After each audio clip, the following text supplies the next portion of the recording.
Hall of Famer, Vince Carter. Welcome, gentlemen. Coming up, guys, we're going to talk a little bit about Steph Curry. He passed Reggie Miller for second on the all-time threes made list this past weekend. When will Steph pass Ray Allen? Stick around for that. First, though, winning streaks are a funny thing. Sometimes they can bring a team together. Remember back in 2010 when LeBron first got to Miami and the start of the season was kind of a mess with the big three struggling to fit and Eric Spoelstra facing daily questions about whether he'd be fired? The team held a players-only meeting, reeled off a 12-game win streak, and became the powerhouse that would go on to win 2 titles in 4 years. But winning streaks can also end up meaning not much. Last year's Bucks won 18 straight, only to get thumped in the second round of the playoffs. Back in 2008, the Rockets won 22 in a row, then lost in the first round. So how should we look at the Clippers and Jazz right now? LA is on a 7-game win streak, a run fueled by Paul George playing some of the best basketball of his career, and by Kawhi Leonard, who has not only shown up for the Clippers, but is doing it consistently. This current Clipper streak includes Kawhi's first back-to-back games in nearly 4 years. Kawhi has also done what big stars are supposed to do, like yesterday, when much of the team appeared it hadn't quite woken up yet for the early Sunday afternoon tip. Leonard took things into his own enormous hands, outscoring the entire Thunder starting lineup in the first quarter and finishing with 34, 9, and 8. To me, everything the Clippers do this regular season is important, since last year we saw what happened when the team tried to skip steps. This time, they're giving themselves a much stronger foundation, but will the result be any different? Yeah, we don't know yet. As for the Jazz, well, they're on an 8-game winning streak right now, one of the league's top 5, both offensively and defensively. Nearly all their wins so far this season have come by double digits. And Donovan Mitchell has clearly hit the gas pedal during this streak, putting up 27 a game. So what does Utah's streak mean? According to Steve Kerr, a lot. This weekend, the Warriors coach said of Utah, quote, "They are trying to win a championship right now, and I think they are capable of doing so. You know, they are where we were 3 or 4 years ago," which is, well, quite the comparison. 3 or 4 years ago, Golden State had Steph Curry, Kevin Durant, Klay Thompson, and Draymond Green all playing at the height of their powers on a team that was itself drawing comparisons to the '98 Bulls. I'm not sure that I think Utah's winning streak already puts them in that category. And it's important to remember that just last season, the Jazz had a 10-game win streak and still lost in the first round. Still, both the Jazz and the Clippers runs, they sure feel like something significant, and neither is over yet. So, Vince, let's start with you. Who do you feel is the second best team in the West right now, giving some deference to the defending champion Lakers? Do you feel the Clippers slot in as their biggest rival in the West, or the Jazz, given what you've seen this past week or two? I mean, the Jazz are playing great basketball, and they're, like you said, they're on a mission. But I still think the Clippers are hungry, and they're also on a mission. They're trying to get to that Western Conference Finals again because they felt like, not again, but to get where they should have been last year, because they felt like they let an opportunity slip away. So I think they're hungry, and they're playing great basketball as well. So I still give the edge to the Clippers, even though you asked me this in maybe 2 weeks. It could be the Utah Jazz if they continue to play like they're playing. Yeah, I think the Clippers have a higher ceiling because they have guys on their roster who Kawhi, who's been a Finals MVP a couple of times. But the one thing about these two teams that you have to pay attention to, it's 2021, three-point shooting. The Clippers are number 1 in the league in three-point shooting percentage.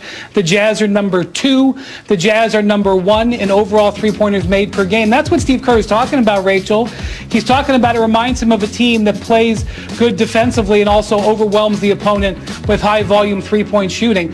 Now, the Clippers' defense at the start of this win streak was ranked in the bottom 5 in the league. They've played better, and now they've crawled into the top 15. So the Jazz are playing more consistently on defense, and that's something that matters. Look, mid-February, I think it's February 12th and 13th, somewhere around Valentine's Day, the Jazz go to L.A. and play a little 2-pack of games against the Clippers and Lakers. That will be a good referendum, something to look forward to.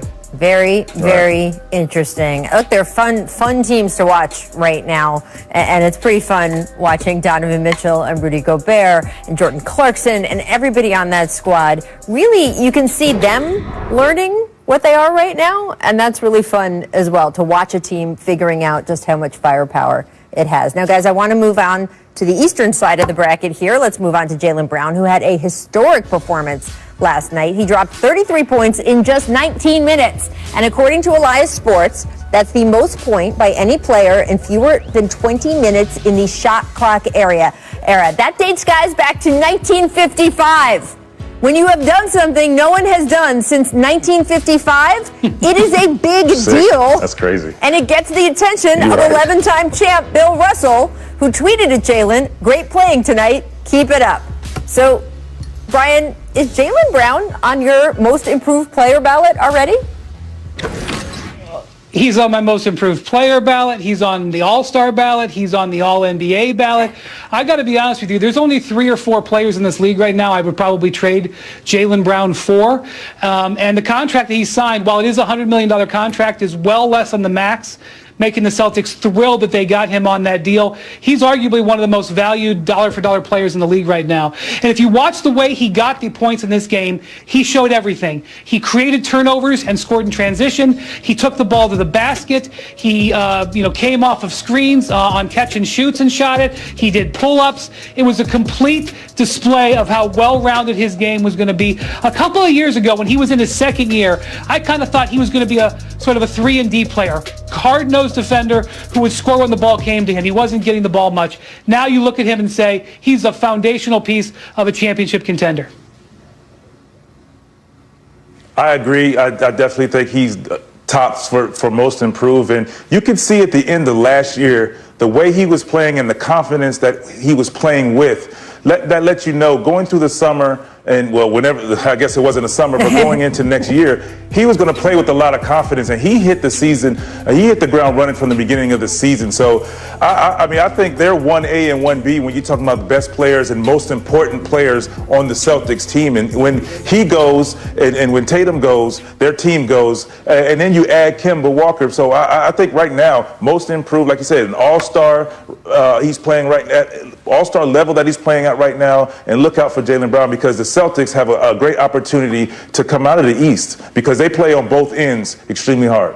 Vince, what did you notice about playing against Jaylen Brown when you went against him over the past few years? He could do everything. Very athletic. He's a guy at 6'7", 6'8", 6'9" in that area who can guard 1 through 4. And he's very confident in his game, and you can see his jump shooting and his three-point shooting and his confidence putting the ball on the floor just start to soar in every year. And now watching him from afar, thinking back to seeing him his rookie year, like Brian said, you didn't know at first, and you're like, oh yeah, he's a pretty good player, and now he's becoming a special player, and he will be getting a max soon. See, this is one of the awesome things about having Vince Carter in the show, like number 207. He's his own basketball reference. He has been able to play against and judge every player in the NBA over the last 2 decades and can give you their progression right off the bat. So, Vince, we appreciate that. We're going to have a lot more of Vince Carter coming up, as well as me and Brian. He's going to give us his top 3 dunkers in the game today in this next segment. You are going to want to stick around for that. First, though, here's a distant replay. This date in 2020, when LeBron passed Kobe on the all-time scoring list. The jump was in Philadelphia for this game, and it was a moment. Became the 3rd leading scorer in NBA history, passing Kobe Bryant. I'm not even going to talk about what happened the next day. I'm going to savor this. All that's left ahead of him is Kareem Abdul-Jabbar and Karl Malone. Everybody in the building giving LeBron James a standing ovation.